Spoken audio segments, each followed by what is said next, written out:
The secant method achieves near quadratic convergence without ever evaluating a derivative, making it the practical workhorse for functions whose analytical derivative is difficult or expensive to compute.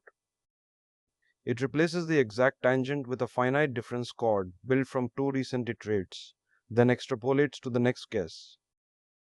Instead of computing f prime analytically, approximate the slope by a chord through the last two iterates x sub n minus 1 and x sub n. The update formula is identical to Newton-Raphson, with this chord replacing the true derivative.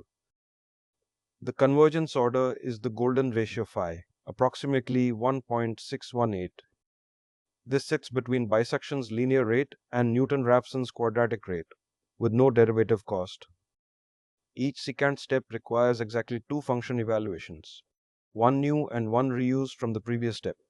The same cost as one Newton-Raphson step, but without any derivative code. Starting from x0 at 2 and x1 at 1.7, the first secant chord shoots to x2 at 1.57. The second chord through x1 and x2 aims more precisely at 1.53. The third lands essentially on the root. Three chords and we have engineering accuracy, no derivative formula ever required. Find the compressibility volume for a virial equation of state with B equals 100, C equals 10,000 and ZD equals 1.1.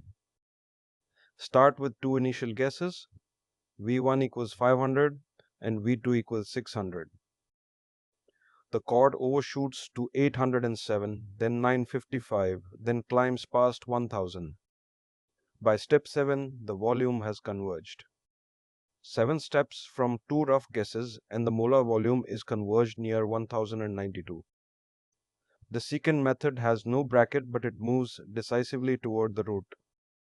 Define the virial residual g underscore v as a function. In the main body, set two initial guesses and run the secant update from index 2 onward. Gi and gp are intermediate arrays for the function at the current and previous iterate, keeping the update line within the code width. Apply the secant method to the Kohler-Brooke equation with the same Reynolds number and roughness as before.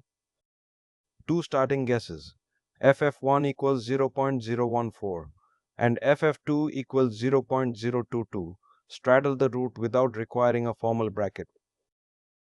The method converges in 5 steps. 5 steps to the Darcy friction factor with no fixed bracket and no derivative, pure secant convergence. The same g underscore cb Kohler-Brooke residual function from before. The secant loop starts at index 2, reusing gp from the previous step to avoid a second function call. 10 steps gives far more than enough accuracy. The secant method. Week 1.